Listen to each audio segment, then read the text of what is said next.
selamat menjalankan ibadah puasa buat moms yang menjalankan. Semoga puasanya lancar. Buat yang udah buka puasa, aduh enaknya.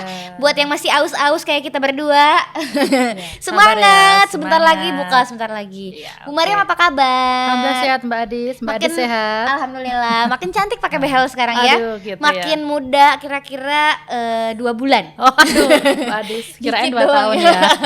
Bu Mariam, Yes. ini kan bulan puasa nih. Iya, Mbak Mungkin Adis. ibu-ibu banyak yang belum tahu soal hamil dan puasa. Orang hamil boleh puasa nggak sih? Jawabannya insya Allah boleh. Insya Allah boleh. Dengan syarat-syarat tertentu. Oh, ada syaratnya? Ya iya Mbak Adis. Syaratnya apa? Oke, kita lihat dari pembagian trimester kehamilan ya. Kan ada trimester 1, trimester 2, trimester 3. Dulu Mbak Adis trimester pertama gimana? Pas hamil mual muntah kah? Mual-mual, Iya. ya, Terus harus pas trimester pertama kan terkadang wanita hamil itu kan mengalami mual muntah, tapi tidak semua wanita hamil ya Mbak Adis ya.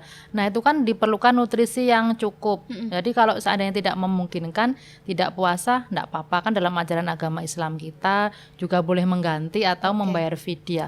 Tapi kalau kondisi tadi dipastikan dulu ibu dan janinnya keadaan sehat. Yang pertama terutama kasus-kasus yang BB-nya bayi kurang atau ibunya yang mual muntah berlebihan kan tidak puasa enggak apa-apa. Jadi kan ngejar nutrisinya Mbak. Nanti kalau Nggak seandainya nyampe ya, takutnya nggak ke bayinya nyampe ya. mual muntah terus, BB janinnya kurang, nanti malah terganggu tumbuh kembangnya BB-nya janin.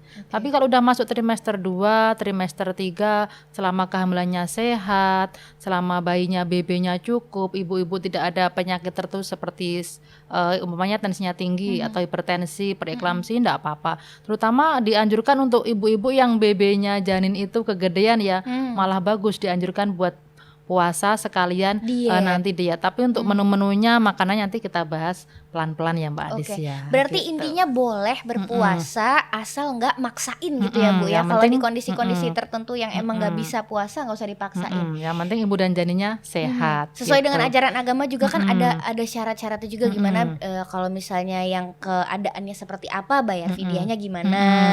Terus atau mau bayar ganti puasa gitu juga boleh. bisa ya Bu ya. Iya boleh. Terus berarti perlu nggak sih konsultasi ke dokter atau ke bidannya dulu sebelum puasa nih? Kadang-kadang mungkin ada ragu-ragu gitu di hati tuh ragu, aduh puasa nggak ya, kuat nggak ya gitu. Iya. Konsultasinya ke siapa gimana? Boleh, silahkan wajib konsultasi. Memang saya sarankan, saya sebagai bidan silahkan konsultasi ke dokter atau bidan kesayangan Anda tentunya. Jadi nanti di situ kita buatkan menu atau syaratnya apa. Di situ kan kita melakukan pengecekan dulu dari tensi ibunya, berat janinnya, kondisi ibunya lemas apa tidak, mempunyai penyakit tertentu apa tidak. Apalagi kalau udah dokter kan bisa di USG ya, umpamanya oh ini ketubannya tinggal sedikit, oh bayinya BB-nya kurang. Kalau di bidan kan tidak boleh melakukan USG ya, tapi bisa mengecek berat janinnya. Itu caranya gimana Bu? Itu ada Penasaran pengukuran. ya, Oh iya, namanya pengukuran Leopard ya. Nanti kalau ambil kedua ke tempat saya Mbak Adis ya. Nanti diukur ya? Iya, diukur nanti Oke, ada rumusnya. Jadi gitu. tapi kalau lihat ketuban sama plasenta kan wajib ke dokter. Jadi dilihat, kalau dari bidan nanti bisa lihat berat badannya, oh umpamanya usianya sekian, ini beratnya ini ibu beratnya masih kurang, jadi nanti enggak usah puasa dulu, enggak apa-apa, karena ngejar BB-nya kan harus ngejar BB-nya, makannya ini, menunya ini. Terus apalagi di ini ya Bu, di trimester akhir tuh kayaknya kejar-kejaran nih. Iya. Antara harus menahan berat bayi atau nambahin. meningkatkan. Iya, bener-bener, Itu bener-bener. dilema itu biasanya. Jadi banyak sekali klien-klien yang puasa sekarang kan, makanan sekarang lebih enak-enak ya Mbak, yang manis-manis. Jadi kadang BB-nya itu naik. Jadi dikonsulkan dulu kesehatan ibunya dan janinnya. Nanti kalau sudah ACC beratnya, oh insya Allah enggak apa-apa sih buat berpuasa. Tapi nanti juga ada menunya seperti apa, vitaminnya harus dikonsumsi, itu ada tahapan-tahapannya gitu. Terus ini ada pertanyaan titipan juga dari Mams nih ya. Gimana, Katanya Mbak? kenapa ibu hamil, ini kan lagi mumpung lagi ngomongin trimester 1, Oh 2, iya, 3 nih iya, tadi ya, Mbak nih. Adis ya. Kenapa ibu hamil itu lebih dari 9 bulan katanya? Kenapa nggak 2 bulan lahir? Oke. Kayak ini ya, 3 bulan lahir kayak apa Nanti- sih yang 21 hari itu telur ayam ya? Oh iya. Menetas nanti. Jadi sebenarnya kan dalam dunia kesehatan usia kehamilan itu sampai 42 minggu. Ya, tapi kan Maksimal ya, Bu? Iya, maksimal. Tapi kan itu kan ada yang namanya HPL. HPL apa? Hari perkiraan lahir. Bukan hari pasti, bukan hari paksa ya. Jadi bisa maju, bisa mundur. Minimal lahir itu 37 minggu. usia kehamilan beratnya minimal 2,5 itu udah dikatakan bayinya siap buat lahir. Kalau yang mundur lebih dari 38, lebih dari 40 itu udah dikatakan mundur dari HPL, enggak masalah. Yang penting kondisi ibu dan bayinya sehat. Karena ada beberapa klien kita juga yang mengalami kemunduran dari HPL, terutama faktor apa ya? Yang pertama menstruasinya dulu. Biasanya kalau siklusnya memanjang, biasanya jadi nanti HPL-nya juga ikut memanjang. Terus dengan juga kasus ibu-ibu yang lupa dari head terakhirnya, karena kan ngitung dari perkiraan lahirnya itu dari headnya. Kalau lupa nanti ya, maka biasanya kalau kasus lupa silakan nanti USG di trimester pertama, nanti biasanya ketahuan nih HPL-nya tanggal berapa. Biasanya itu juga agak-agak rancu ya Bu, Iya, karena kan biasanya, dia kan biasanya dari hari mens terakhir, udah dia lupa dari ukurannya. lihat ukuran. Jadi nanti kalaupun ibunda-bunda yang hamil di sini mengalami kemunduran, enggak masalah, yang penting dipastikan dulu USG. Nanti ketubannya gimana, cukup apa tidak, plasentanya pengapuran apa tidak. Pengapuran pun kalau tinggal derajat-derajatnya 1, 2, 3, 4, nah, selama ada masih oh iya dokternya dibilang atau oh iya ditunggu aja, ini bagus semuanya, ditunggu. Tapi kalau meskipun ada tindakan oh iya ini harus dipacu atau karena membahayakan nyawa ibu dan bayinya harus segera dilakukan tindakan, it's okay, enggak masalah. Karena lahiran mau normal mau sesar itu sama aja, sama-sama berjuang ya Mbak ya. Kalau kita udah berusaha buat normal ternyata endingnya harus seksio sesar, it's okay, sama-sama berpahala gitu. Yang jelas kenapa 9 bulan karena usia bayi emang matengnya segitu. Kalau ditahan lebih lama lagi nanti kegedean lahirnya susah. Kalau kecepatan juga nanti takutnya prematur gitu ya Bu ya. Iya, Yang namanya prematur itu kan berarti belum mateng nih, belum siap menghadapi dunia, entah kulitnya, entah apanya segala macam, organ-organ dalamnya juga kayak belum siap menghadapi dunia. Begitu Mams. Nana ya sudah terjawab nih sama Bu Mariam nih. Lanjut ke soal hamil dan puasa. Oke Mbak Adis. Selain untuk orang-orang yang memang harus diet karena mungkin berat badan anaknya atau berat badan ibunya terlalu naik melesat nih Bu, ada nggak sih manfaat puasa untuk ibu hamil? Sebenarnya banyak sekali manfaatnya ya. Yang pertama dari segi agama melatih kesabaran. So pasti ya, kadang kan wanita hamil apalagi kalau hamilnya kesekian punya bayi, punya anak, itu kadang emosinya wow gitu. Hormon ya. Hormonnya pembawaannya kadang-kadang emosian. Iya, jadi kita lebih santuy ya. Jadi lebih bisa menahan hawa nafsu gitu. Terus yang kedua bisa lebih pencernaannya ya, metabolisme tubuhnya lebih bagus ya. Karena kan kadang kalau hamil itu kan makanya mohon maaf kadang suka wah ini mumpung hamil nih lapar ini itu dimakan ya, kadang suka waduh. Tapi kalau makannya campur itu apalagi yang kalau banyak kolesterol, gulanya, lemaknya itu kan bisa nanti BB-nya lebih banyak naiknya bayinya. Terus bisa juga untuk fase istirahat, jadi metabolisme tubuhnya lebih sempurna karena kan mengurangi asupan gulanya ya Mbak Adis ya. Kadang kalau babynya gulanya terlalu banyak, nah nanti BB-nya juga diabetes juga ya Bu. sebenarnya manfaatnya dari segi kesehatan juga lebih bagus. Jadi bisa juga detox alami ya, karena dari segi makanan itu tadi gitu Mbak Ade, salah Jadi satu ada manfaatnya. ya berarti manfaatnya untuk ibu hamil nih, puasanya ternyata bagus juga gitu. Yang jelas hamil dan berpuasa itu juga ada batasannya, maksudnya jangan melakukan kegiatan yang berlebihan, benar nggak Bu? Lagi hamil puasa yoga 2 jam, waduh, kan kasihan juga ya, itu memaksakan tuh, terlalu memaksakan gitu. Terus ibu hamil katanya waktu puasa harus minum air putih lebih banyak. Benar nggak Bu? Ya, asupannya karena kan kalau hamil kan di siang hari pas puasa itu kan enggak boleh makan minum ya. Jadi kita gantikan pas buka, pas malam sama sahur kita perbanyak biar enggak dehidrasi. Umpamanya kita ajukan 8 sampai 10 gelas. Jadi pas buka nanti berapa gelas, tapi jangan langsung dek banyak gitu. Katanya kata Bu Mariam harus 8 gelas, nanti jujur enggak beda makan lain dong, kembung. Jadi nanti pas buka, oh iya nanti saya minum manis dulu berapa gelas, terus pas malamnya berapa, pas sahurnya berapa. Bertahap. Jadi biar nanti enggak resiko dehidrasi. Karena kalau kurang minum pasti dehidrasi, kasihan dedeknya juga, ibunya juga. Jadi gitu, tetap harus Adis. menjaga ya, Iya, air putih menjaga. juga ya. Terus apalagi ya, kalau mitos-mitos katanya orang kalau lagi hamil nggak boleh minum es.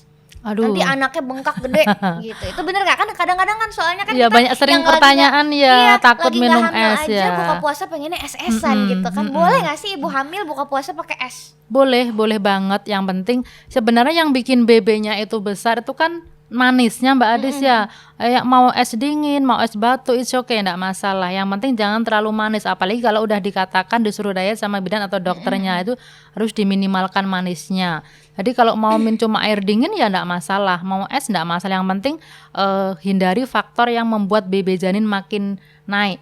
Terutama manis, kayak susu, lemak, karbonya seperti itu. Karena kadang ada beberapa wanita hamil yang minumnya suka dingin dia dari kulkas. Enggak masalah, itu sering terjadi. Kalau pergi di tempat saya itu boleh enggak pun minum air dingin, boleh banget. Tapi yang dihindari kalau BB-nya janin terlalu besar banyak. itu yang manisnya, es teh, jeruk. Nah itu manisnya yang bikin besar, bukan dari dinginnya. Bener-bener. Iya. Terus kadang kita kan gitu. lemes nih ya kalau puasa, katanya butuh juga asupan glukosa nih, asal nggak berlebihan. Asupan Ya, gula tuh betul. kayaknya bisa membantu mengembalikan energi ibu hamil juga gitu. Iya, betul Bilang lagi sekali. nggak hamil aja Kadang lemes ya, sih, apalagi gitu. hamil tuh kan ada bawaan tuh di dalam tuh ya.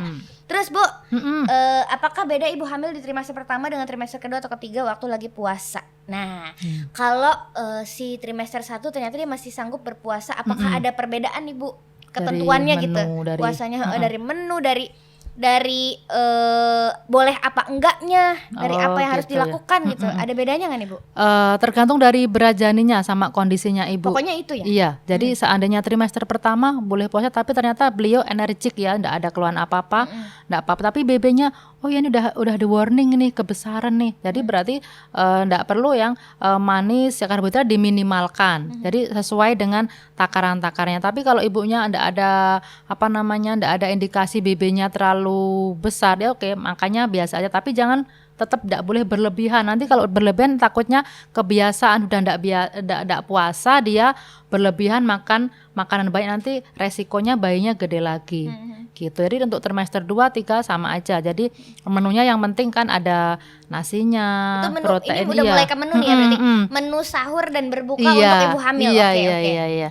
Oke, jadi menunya perlu diperhatikan. Jadi ada karbohidrat, protein nabati, hewani, dan ada sayur-sayurnya juga. Jadi untuk biasanya biar tahan lapar itu di proteinnya. Proteinnya Oke. diperbanyak. Jadi pas sahur mungkin Mbak Adi suka apa? Telur atau ikan? Rendang. Oh, rendang, boleh banget ya. Kolesterol ya. Iya, boleh banget. Jadi trik untuk mensiasati ibu hamil biar tahan gitu, biasanya karbohidratnya, sahurnya proteinnya lebih banyak. Boleh, biasanya kalau bikin awet kenyang biasanya telur bebek itu, tapi jangan berlebihan telurnya, nanti kalau telurnya berlebihan bisa protein urinya bisa positif. Ntar gitu. telur orang juga diambil lagi. Aduh, jangan ya. Jadi tetap balance ya, Hmm. gizi seimbang. Tetap kalau mau minum susu boleh, yang penting dengan catatan BB bayinya stabil ya, karena nanti kalau udah kegedean minum susu tambah besar lagi. Dan jangan lupa asupan cairannya diperbanyak biar mencegah resiko dehidrasi. Terus kalau minum vitamin nih Bu, aku kan dulu juga waktu hamil kan mengkonsumsi Iya, vitamin iya. nih yang ada Oh, macam-macam iya. multivitamin untuk ibu hamil. Mm-mm. Itu kan kadang-kadang kalau minum vitamin tuh kadang mual. Mual, ya. Jadi minumnya pas kapan dong? Pas buka apa pas sahur? Sebenarnya kan ada aturannya. Nanti kalau pas buka, pas sahur enggak bisa, pas malam mau tidur Mbak Adi. Sekarang ada beberapa vitamin yang efek sampingnya mual muntah. Jadi disiasatin minumnya pakai air jeruk. Gitu. Air jeruk, atau kan sekarang vitamin juga banyak banget, umpamanya produk A yang bikin kapsul itu kan bikin mual. Ya udah pakai yang dilarutkan ke air, kayak yang kan tambah darah, kalsium itu kan ada yang dilarutkan ke air. Jadi kadang ibu-ibu hamil lebih gampang mengkonsumsinya. gampang ya. Tetap pas puasa tetap vitaminnya diminum. Jadi tetap kan ada beberapa vitamin, kalsium, tambah darah, asam folat tetap diminum. Jadi pas buka, pas sahur, atau pas malam menjelang tidur. Jadi dikondisikan tubuhnya, nyamannya, gitu ya, iya. Oke, berarti gitu. tidak ada ketentuan khusus. Mm-mm. Terus kalau misalnya tadi nih bukanya harus ada ini kandungannya gitu. Itu ada urutannya nggak sih Bu? Nah, sebenarnya Kayak yang kalau penting, kata Nabi oke. kan diawali dengan kurma dulu Iya, gitu ya. betul sekali. Itu ada kaitannya dengan nutrisinya nggak sih? Sama aja seperti orang ndak hamil. Jadi kalau buka puasa jangan yang langsung ngeget maamnya banyak ya. Jadi emang usahakan yang manis sedikit. Nanti boleh pakai kurma, boleh pakai sirup, jus, tapi nanti istirahat jeda sebentar baru yang menu besar. Karena takutnya kalau menunya langsung, kan pencernaan itu pasti kosong tuh Mbak Adis. Kalau langsung dihantam sampai menu-menu berat, nanti pencernaannya istilahnya kayak orang Jawa tuh kaget gitu bener, ya. sakit perut nanti. Kembung, akhirnya ndak bisa beraktivitas, nanti mau sholat tarawih jadi males. Kan meskipun puasa kan ndak boleh males. malas juga harus banyak mobile, banyak aktivitas gitu. Jadi kalau biasanya Nabi Muhammad itu menyarankan untuk berbuka dengan yang kurma, manis-manis, kurma. itu karena ternyata kurma itu bisa membantu kita untuk bersiap dulu nih. Jadi dia mengeluarkan enzim something dulu, gitu ya. iya. Enzim apa gitu terus dikeluarin dulu, terus akhirnya perut itu jadi siap menerima makanan-makanan jadi selanjutnya. biar nggak kaget gitu. ya Mbak Iya. Adis ya. Dan kurma gitu. juga khasiatnya banyak ya Bu ya, buat ibu hamil apalagi ibu menyusui juga, pokoknya buat semua orang kayaknya kurma khasiatnya baik, apalagi dikonsumsi waktu lagi puasa. Iya. Terus kalau makanan asem, pedes kan ibu hamil nih kadang-kadang aduh pengen rujak gitu. Gimana nih kalau lagi bulan puasa boleh ngerujak nggak nih Bu? Boleh banget, tapi kita lihat dulu dari riwayat ibu hamilnya ada penyakit mah enggak? Iya, kalau punya emah kan minimal harus diminimal tuh pedas, kecut, santan kan diminimalkan. Jadi kalau buka puasa teng gitu kan. Jadi jangan langsung yang itu. Jadi diawali dulu dengan yang ringan-ringan dulu, jangan langsung, karena pencernaannya kosong. Kalau kosong nanti takutnya dimasukin pedas, asam lambungnya jadi naik kan, nanti jadi berbahaya juga. Jadi nanti dijedain dulu, tapi jangan berlebihan. Kalau berlebihan kan pedas, kecut nanti bisa diare juga. Iya benar-benar. Gitu. Kalau udah diare bisa dehidrasi, apalagi puasa ya Bu. Gitu, jadi harus balance gitu Mbak Adis ya. Kalau kopi Bu? Kopi sebenarnya kalau menyusui yang enggak boleh ya. Kalau hamil boleh, tapi enggak boleh berlebihan ya. Ibaratnya kayak cuma pengen aja gitu ya. Kadang kan kita pengen juga ya hamil gitu, pengen, tapi sesekali enggak masalah. Tapi yang penting tensinya bundanya ya, ibu hamilnya dipantau dulu, enggak tinggi. Kalau tinggi udah dipastikan enggak boleh minum kopi, tapi selama ibunya sehat, bayinya sehat, sesekali enggak apa-apa. Nggak gitu. apa ya, berarti kopi untuk ibu hamil masih boleh. Kalau ini mumpung lagi ngomongin soal nutrisi dan pola makan ibu hamil saat puasa ya, ini ada yang nanya lagi nih. Gimana? Katanya bagaimana menjaga kesuburan dari segi pola makan. Jadi kan sebelum hamil harus subur dulu nih. Untuk menjaga kesuburan dengan pola makan bisa gak sih Bu? Bisa. Pola makan kan harus banyak sayuran. Sebenarnya dari pola makan, pola istirahat, pola vitamin itu kan banyak, pola olahraga banyak yang ini. Kebetulan ini yang pola makanannya ya. Pola makan itu yang penting sayurannya dijaga ya, boleh sayur tauge, buah-buahnya, dagingnya. Terus yang junk food itu diminimalkan, yang berpengawet itu diminimalkan. Jadi kita makanan yang sehat, jadi yang enggak berpengawet. Sekarang kan banyak sekali Mbak Adis ya yang berpengawet, tinggal dudul HP keluar makanannya ya gitu kan. Iya, jadi jadi bisa. Jadi dari sayurannya diperbanyak, itu ada sayur tauge ya, ada sayur tauge itu boleh, bagus banget. Kalau dari buah-buahan, terus daging itu boleh untuk menjaga stamina. Biar kalau biasanya kalau kesuburan juga kita ada beberapa vitamin yang diminum. Jadi dianjurkan, nanti biasanya kita tidak bisa menyebutkan merek, silahkan datang konsultasi nanti baru dikasih tahu ya. Iya. Privat ya, secara privat ya. Iya. Kalau toge, aku penasaran ya Mbak toge. Kenapa sih toge selalu dikaitkan dengan kesuburan? Ada apa di toge nih yang bisa bikin subur nih? Karena di situ kan ada vitamin E-nya ya, tauge. Karena dengan vitamin A itu kan memang vitamin E bisa membantu kesuburannya gitu kan. Jadi untuk vitaminnya itu boleh yang mengandung vitamin E, boleh asam folat, boleh untuk menyeimbangkan hormonnya, untuk menyeimbangkan kesuburannya gitu. Ada nggak sih Bu cerita keguguran gara-gara puasa? Oh gitu. Kalau insya Allah gara-gara puasa ndak ada ya. Keguguran itu kan macam-macam penyebabnya ya. Ada keguguran kan ada yang abortus, imminent, incomplete. Jadi ada yang itu ndak, biasanya faktornya kan mungkin ada yang pertama karena capek, bisa jadi karena ada accident, kelelahan. Kalau dari puasa yang penting kalau kita jaga pola makannya, vitaminnya, terus kita konsultasi dulu, insya Allah juga ndak ada yang gara-gara puasa nih ada keguguran gitu. Insya Allah ndak ada Mbak. Jadi bukan gara-gara puasanya berarti ya. Iya, karena ada faktor lainnya. Ada faktor lain gitu ya. Cuma misalnya kejadiannya pas lagi puasa gitu. Jadi bukan yang gara-gara puasa, berarti mungkin karena apa sih? Kurang nutrisi dan segala macam. Makanya puasanya juga harus diatur segala macam. Nih ada yang nanya lagi soal keguguran. Adakah treatment khusus untuk wanita dengan riwayat keguguran kalau pengen program hamil? Oh oke. Jadi kegugurannya kan biasanya kan boleh hamil lagi kalau ada dalam jangka waktu 3 tertentu. kali mens biasanya ya. Biasanya 3 bulan ke atas itu dulu dilihat kegugurannya karena faktor apa, sering nggak kegugurannya. Kalau memang sering, oh iya ini sering keguguran, biasanya kan kalau dokter disarankan buat cek tokso segala macam. Dia suka pelihara apa burung, kalau kegugurannya udah berapa kali dilihat dulu. Nanti biasanya ada program, kalau ternyata kalau dia ada toksonya ya nanti biasanya pengobatan Diobatin rutin dulu. sama dokternya. Kalau dari segi makanan sebenarnya kita bikin rileks ya Mbak Adis ya. Karena kalau kita rileks, tenang itu kan hormon-hormon jadi stabil. Jadi pola makannya juga dijaga tadi ya, ada sayurannya enggak boleh yang junk food. Jadi nanti dilihat dulu faktor kegugurannya dulu itu dari Oke. apa dulu. Jadi kalau sudah keguguran terus mau program hamil lagi minimal 3 bulan, nanti konsultasi ke dokternya, ke bidannya, boleh disarankan hamil atau tidak. Tapi kalau selama masih pengobatan, selesaikan dulu pengobatannya. Karena nanti beresiko ada kecacatan buah janinnya kalau Iya, masih benar-benar. pengobatan. Belum Terus siap hamil belum lagi siap gitu hamil ya. lagi. Jadi Jadi tetap dikonsulkan dulu. Terus dari segi makanan ya Mbak Adis diperhatikan ya tuh yang tadi yang kita bahas junk foodnya, terus lemak-lemaknya enggak boleh makan sembarangan. Kadang yang mie gitu kan yang banyak pengawetnya, jadi diminimalkan. Itu kita belajar mulai hidup sehat dari makanan, pola olahraga, pola pikirnya, vitaminnya, jadi berkesinambungan. Oke, Gitu. yang jelas berarti harus tahu dulu faktor kegugurannya tadi, Mm-mm. baru tindakan selanjutnya Iya, ditentukan gitu. oleh yang lebih berwenang alias Iya. tenaga ahli. Iya. Gitu. Kalau olahraga nih Bu, pertanyaan aku yang terakhir di di pembahasan ibu hamil dan berpuasa.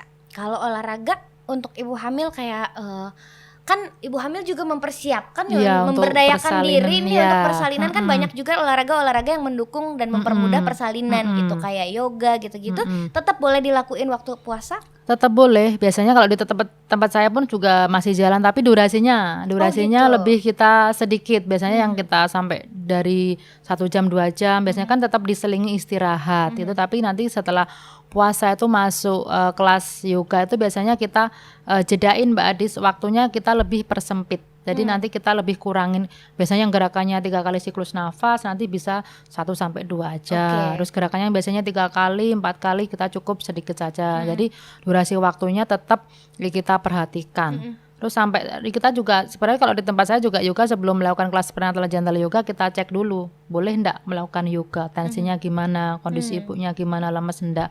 Kalau memungkinkan ya boleh, adanya ibunya lemes segala sesuatu atau diare atau pusing ya enggak boleh enggak. Libur dulu nggak apa-apa gitu ya. Ada nggak sih Bu olahraga yang nggak boleh dilakuin Yang- untuk ibu hamil dan berpuasa? Badminton misalnya. Itu bahaya banget ya hamil buat badminton. Jangan badminton ya Mams, bahaya badminton, loncat-loncat lari-lari Iya. sana sini Ya, kasihan. kan untuk wanita hamil boleh ya yoga, renang itu boleh ya, tapi memang harus di bawah instrukturnya. Kalau renang boleh nggak sih? Kalau renang boleh. boleh, Lagi renang puasa ibu renang boleh ya? Asal nggak Oh, diminum air ya. Yang penting Jangan nggak sambil diminum ya. menyelam minum air aja pokoknya, berenang boleh Iya, berarti. Terus gitu. apalagi Bu yang boleh? Yang boleh jalan-jalan boleh, apalagi nanti ada yang power walk ya, jalan cepet. Yang cepet, Ada, oh ya, ada oke, main jimbol kan termasuk olahraga Mbak Adis ya.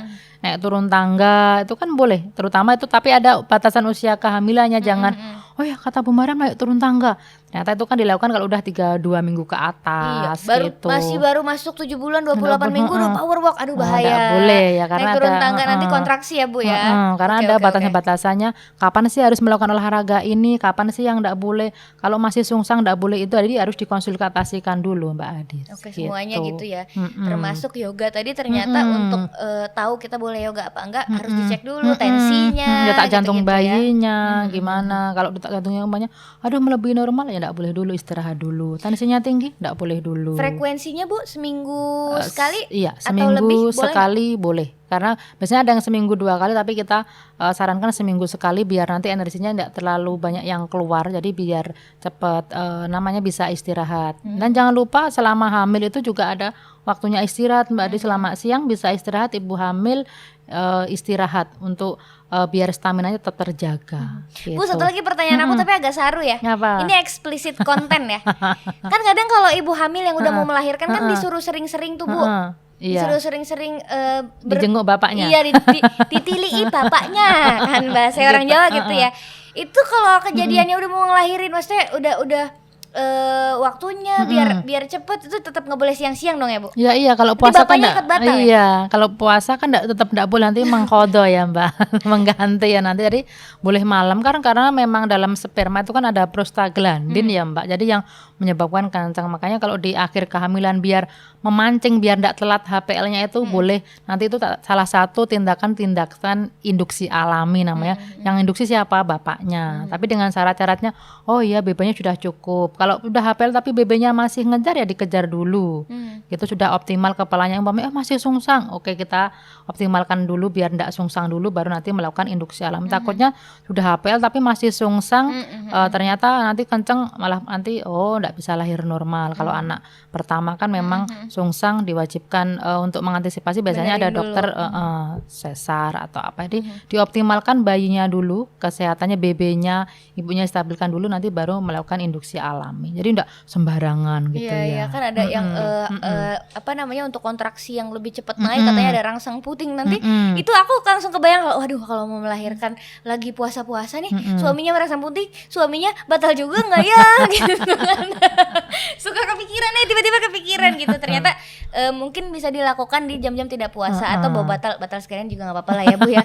Gimana dong gitu udah mau lahir gitu ya. Soalnya kalau yang menuju proses persalinan itu oke ya karena kan insya Allah juga masih ngasih kelonggaran itu kan rangsangan alami. Kalau enggak diputar nanti bisa endorfin massage Mbak Ade. Jadi biar enggak endorfin massage kan dari punggung, terus dari pijatan akupresur. Kalau di tempat saya kan akupresur juga bisa, dari kiwi nanas ibunya kan juga bisa dikasih biar itu salah satu tindakan induksi kontraksi alami. Iya gitu. Yang penting rileks saja biar kontraksinya datang dengan alami. Oke, Gitu. Bu Mariam ada yang mau disampaikan lagi untuk moms yang masih bingung menentukan antara hamil puasa nggak ya gitu?